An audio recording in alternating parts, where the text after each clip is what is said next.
My name's Seth Hill. I've been biking on and off for about 6 years, but I'd say I really started putting miles on the bike for the past 2. Honestly, the miles aren't that crazy. I attempt to ride around 3 days a week, usually 6 to 15 miles or so, basically from June through November. It just depends on how much time I can get away from the family, as summertime is daddy daycare.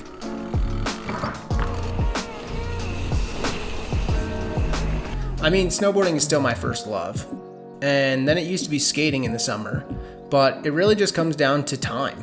I'm able to jump on the bike and ride for, an hour or 2 hours straight from the house, which is much more practical than 3 hours to go down to the skate park. Plus, the fitness aspect is great for off-season training. Go! Stay on the smooth part! One of the other favorite things about biking is that the whole family can do it. The concept of back in the bib really spawned from my wife pushing me to try a bike race.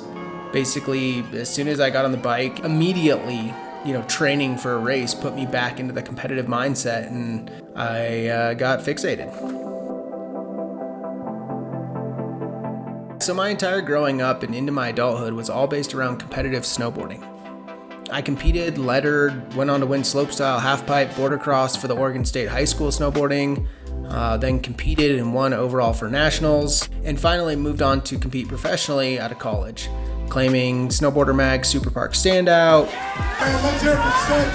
third at the Ride Shakedown, and kind of ending my career as 18th in the world for TTR. Let's just say when it came to snowboarding, competition was in my nature, and I pushed myself to ride at the highest level possible.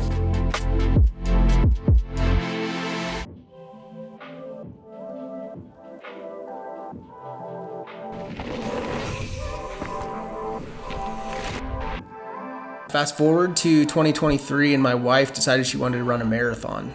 Watching her dedication to training, fitness, nutrition, and just that competitive mindset definitely turned on my excitement to get the bib back on. When she told me there was a weekend bike and run race she wanted me to do with her, it was a no-brainer. It was game on. Basically, it just got me excited to train with a purpose.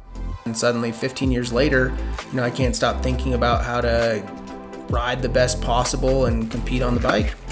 It also made me think about how hard it is to turn off the competitive mindset when you've been a top-ranked athlete. It was all or nothing. I wanted to race as good as possible and ride as hard as possible with the time I had. Always that internal push to be at a certain level. Competition breeds all sorts of feelings: accomplishment, emotion, good and bad, self-worth, achievement, fame, you name it. I mean, you talk to any athlete and they will all say the same thing, that it's hard when those feelings come to an end. So present that opportunity again and, let's do this. For me, it was just kind of like the time push that made racing so hard. It's also very definitive with no chance for variation. So, in slopestyle, it was really the best tricks you could do, put together a run, your creativity, etc., and only lasted a couple minutes. For bike racing, it's so different.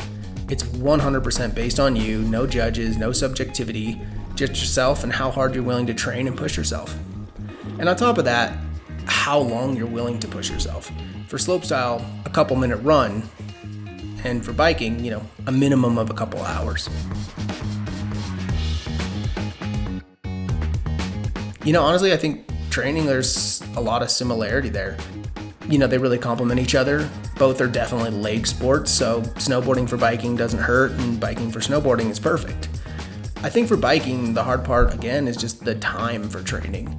If I had all the time in the world, it'd be easy to put down 4 hours on the bike daily and just get that kind of repetition, but that's just not the case. So really, it's just how much training I can get down in the shortest amount of time. I mean, when it came down to the bike race, it was literally the longest I had ever been on a bike. And that's not how snowboard training would be.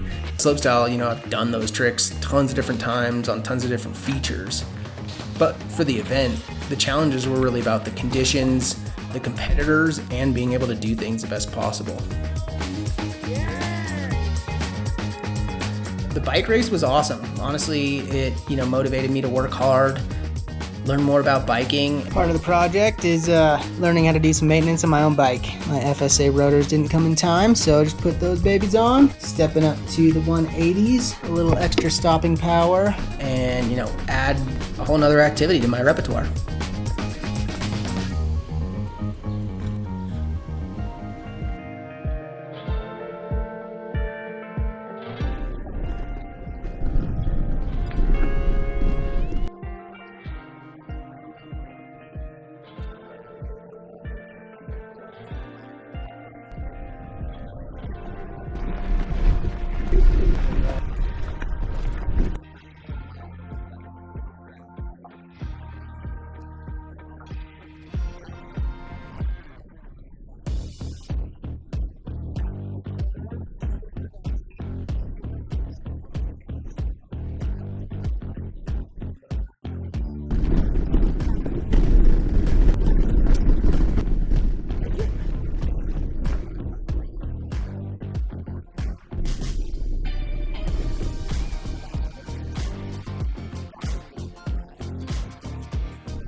Bike race is done.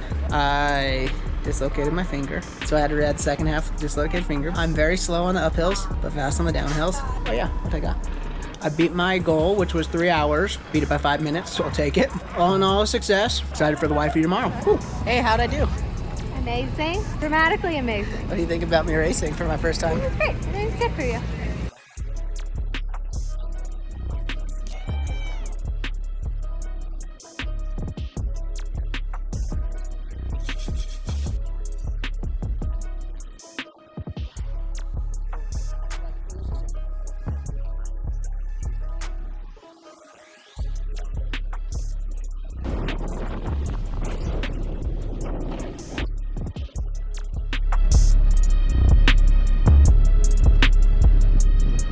Yeah, there's no question I would do the race again and plan to do the race again. I had a blast and, training already.